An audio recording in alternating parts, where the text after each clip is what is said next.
Bienvenue sur la chaîne de César Bleu. Aujourd'hui, je vais goûter des plats traditionnels italiens. Et pour cela, je suis venu jusqu'à Gênes, dans le nord de l'Italie, la ville la plus importante de la Ligurie. Cette région limitrophe de la Toscane est célèbre pour sa cuisine. Parmi d'autres, tu as sûrement entendu parler de la sauce pesto, le pesto à la génoise. Eh bien, me voilà ici à Gênes, prêt à profiter de la cuisine traditionnelle servie dans le restaurant qui se trouve derrière moi. Qui s'appelle Cabourg Modovin Tétin et qui est le restaurant le plus recommandé de la ville. J'espère qu'ils auront beaucoup de nourriture là-bas. Je recherche un repas 100% traditionnel et local pour satisfaire cette faim qui me donne déjà des crampes. Je vais rentrer et voir ce qui se prépare.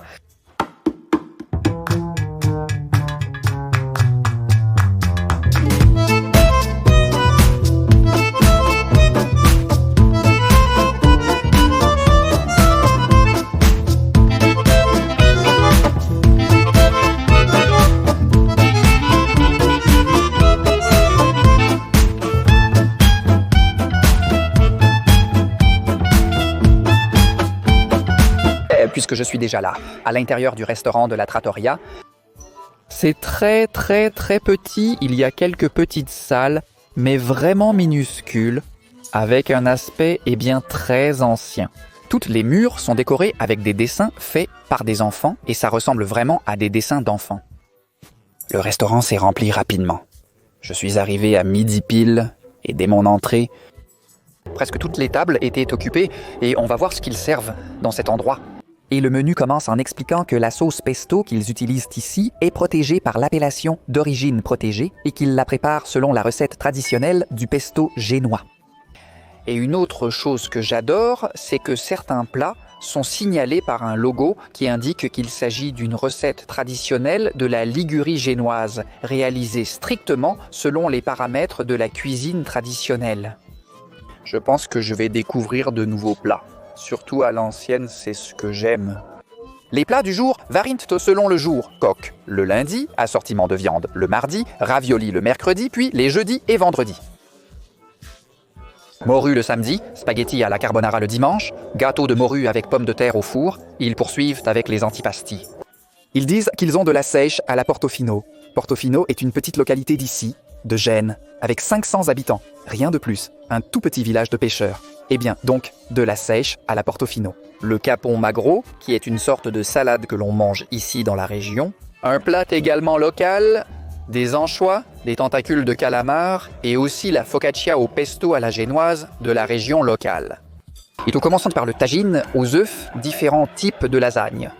Les trenette qui sont un type de pâte longue et fine, similaires aux spaghettis, mais avec une certaine forme, à la Portofino, qui est aussi avec du pesto. Enfin, de l'autre côté du menu, les premiers plats de la mer peuvent très bien être des raviolis, des tagliatelles ou des spaghettis. Ils ont aussi des milanaises, des escalopes ou le polpettone, que j'aurais traduit par grosses boulettes. Mais ce n'est pas ça, c'est un pain de viande avec des pommes de terre et des haricots verts, de la morue, des calamars, des moules. Et ça se termine avec les desserts. Les desserts, ils comprennent le canestrelli, qui est très typique.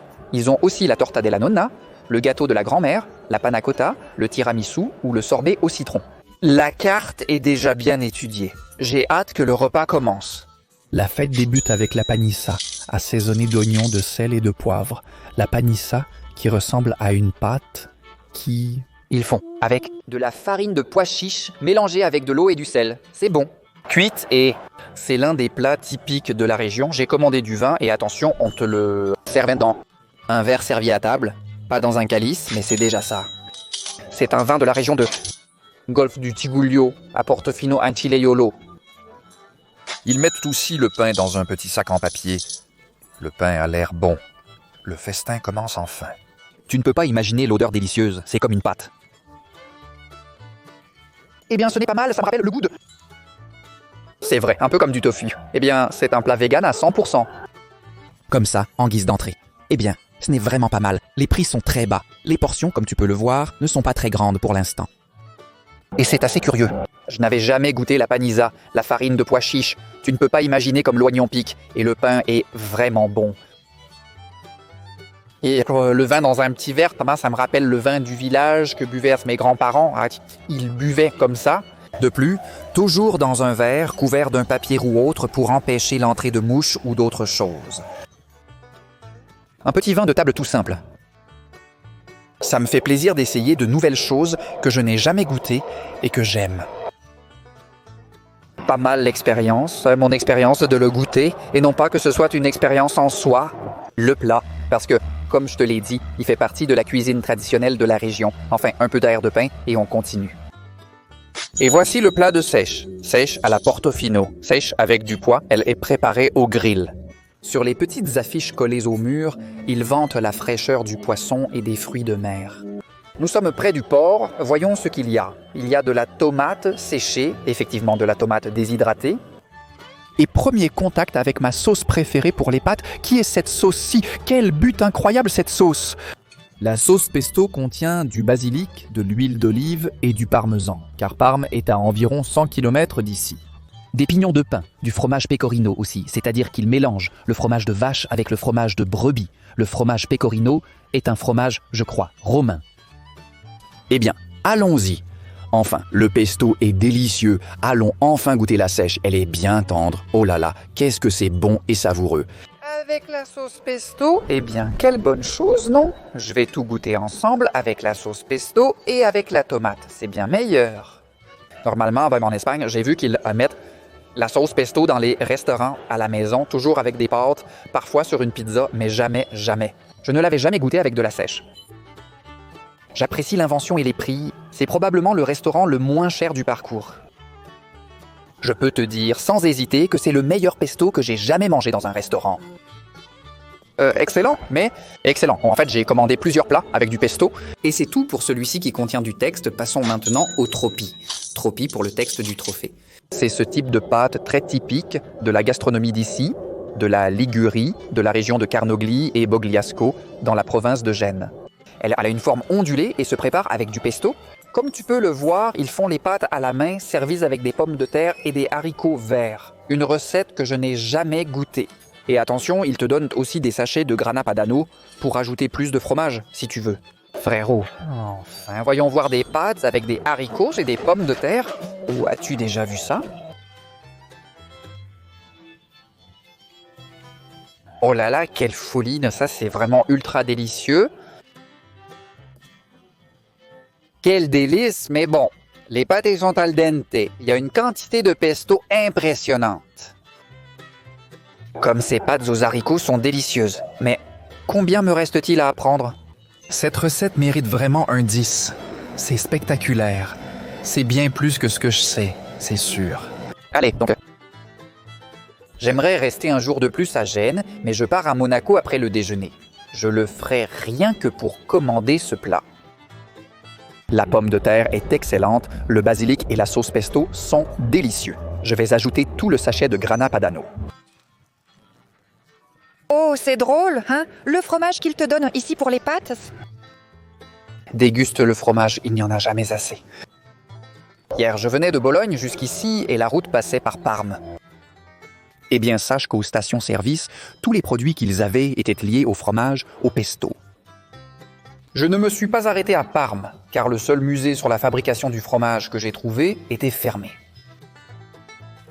C'est vraiment délicieux. Des portions pas excessivement grandes, juste la bonne taille pour en prendre 2 ou 3. Mais quand quelque chose est aussi bon, la quantité n'est jamais suffisante. Tu sais, James Bond a un film qui dit que le monde ne suffit jamais, ou quelque chose comme ça. En effet, quand il s'agit de quelque chose de délicieux, la quantité n'est jamais suffisante. Un bon morceau de pain, toujours un plaisir. Et on continue. Je n'avais jamais goûté ça non plus. Lasagne au pesto.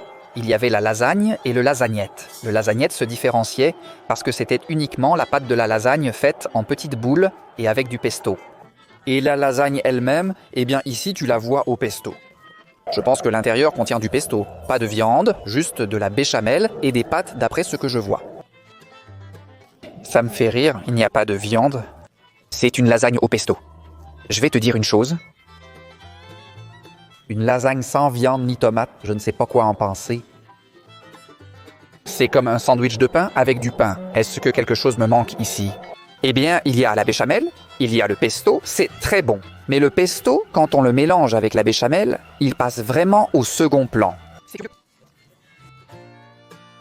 Ça me plaît, mais c'est quelque chose de très étrange, extrêmement étrange. Ça, par contre, je ne pense pas que je le referai. C'est correct, ni plus ni moins. Un plat bien gras, la digestion sera difficile cet après-midi. Le pesto, j'insiste, ça met de la joie dans la vie. Je vois que ça va avec beaucoup plus de choses que je n'aurais jamais imaginé. Le pesto est une sauce, mon cher. En Espagne, surtout pour une raison que j'ignore. Le basilic est très cher, les pignons aussi sont très chers. Ça, je sais que ça demande beaucoup de travail pour la récolte, etc. Si c'est du pesto bon marché, lis attentivement les ingrédients. On est peut-être en train de t'arnaquer. Le parmesan, le pecorino, l'huile d'olive, le basilic et les pignons sont chers, rendant le plat coûteux. Enfin, comme indiqué sur la carte, celui-ci est véritablement authentique. Je suis au lieu du pesto à la Genovese à Gênes, et c'est un vrai luxe. Je continue. Je ne pouvais pas quitter Gênes sans goûter à un bon lapin. Lapin à la ponentina, recette traditionnelle. Beaucoup de pignons, il semble qu'il y ait quelques olives, une branche de romarin pour donner du goût au lapin. Comme dirait le rigolo Arguignano, j'adore le petit romarin, j'adore le lapin, j'adore qu'il y ait autant de pignons. Oh, quelle petite sauce, quel ragoût!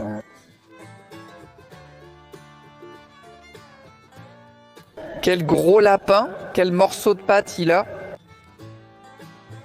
Vu sa grosseur, il risque d'être un peu sec. Rien de pire qu'un lapin sec. C'est bien, il est bien juteux. J'aime beaucoup la sauce de ce ragoût. Ce sont des olives ou ces petites boules? Ce sont des petites olives que je suis toujours étonné par les mélanges, pas seulement à cause des olives avec le lapin, mais aussi parce qu'elles ont encore leur noyau. C'est ma partie préférée, celle avec la mini-jupe. C'est un 10, c'est un 10. La recette. Il y a du vin blanc, des oignons bien fondus, de l'ail. On sent que ça a été fait très lentement et c'est resté très juteux. Lapin à l'italienne. Tout le super ragoût avec le type, c'est plein de saveurs. Comment la viande a-t-elle pris le goût? Les plats sont-ils bien assaisonnés en sel? Toutes les tables ont une salière. Je ne sais pas si c'est pour en rajouter, mais pour moi, la quantité de sel est bien. Je sais qu'en Italie, il y a des endroits où la cuisine est un peu plus salée. Les plats les plus salés de ma vie, je les ai mangés à Rome en discutant un jour avec Pino Prestaniche. Je crois qu'il m'en a parlé, ou peut-être que je l'invente, mais ça me dit quelque chose. D'en avoir parlé avec lui, non? Le ragoût de lapin est-il bon? La portion est énorme, n'est-ce pas? Je n'ai jamais vu un lapin aussi gros. Le ragoût est rempli d'oignons qui ont bien lâché leur jus. Quel luxe! J'adore l'idée d'avoir une appellation d'origine protégée pour les ragoûts et les recettes. J'adore, tu ne trouves pas? Celle-ci est faite selon les paramètres de la cuisine traditionnelle. Ce plat est traditionnel. Ce plat nous représente parce que ce sont tous des plats de la région de la province. Enfin, Durant ce voyage, j'ai visité de nombreux pays, mais c'est uniquement en Espagne que j'ai trouvé cela. Rien non plus, bien sûr, ni en France, ni en Suisse, ni en Finlande, ni en Norvège, ni en Suède. Enfin, ça fait quelques jours que je voyage et que je mange à l'extérieur. Ça, je ne l'ai pas trouvé, hein? Ah, la petite pâte. Vraiment, celui-ci et les trophies, c'est le top du jour, sans conteste. Un service très attentionné. Ils sont tout le temps attentifs à toutes les tables, ils demandent, ils servent avec joie. Les pignons. Je vais te dire une chose, tout ça vient d'ici, mais je préfère ça. Ils viennent probablement d'ici. Mais j'en doute, je préfère ceux du village. Au moins, le souvenir que j'ai des pignons de Santuste, à Ségovie, au moins, c'est le souvenir que j'en ai. Moi, ceci, je le trouve un peu moins savoureux, mais le ragoût en lui-même est vraiment délicieux. Je suis impressionné par ce gros lapin, c'est le plus grand que j'ai jamais mangé. Quelle sauce et quel jus délicieux. Parfaitement assaisonné et cuit. Les préjugés sont vraiment mauvais, non? C'est parce que quand je suis arrivé et que j'ai vu ce restaurant, sa simplicité, il n'y a pas de grand luxe ici, c'est ancien, ce n'est pas l'endroit chic, moderne, super propre et super sophistiqué où l'on cherche parfois à manger quand on voyage. C'est-à-dire, ce n'est pas du tout attirant, mais attention, parce que les plats sont exceptionnels. C'est-à-dire, ce niveau de cuisine et ce niveau de plat ne correspondent pas à ce que je trouve ici.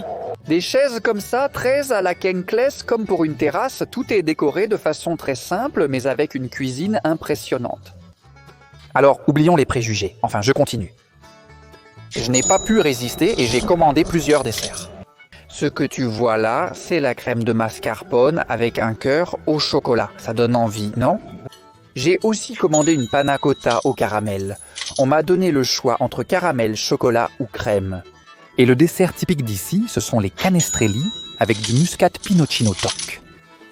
Les canestrelli sont un type de biscuit très populaire dans toute l'Italie, surtout dans la région du Piémont et ici en Ligurie.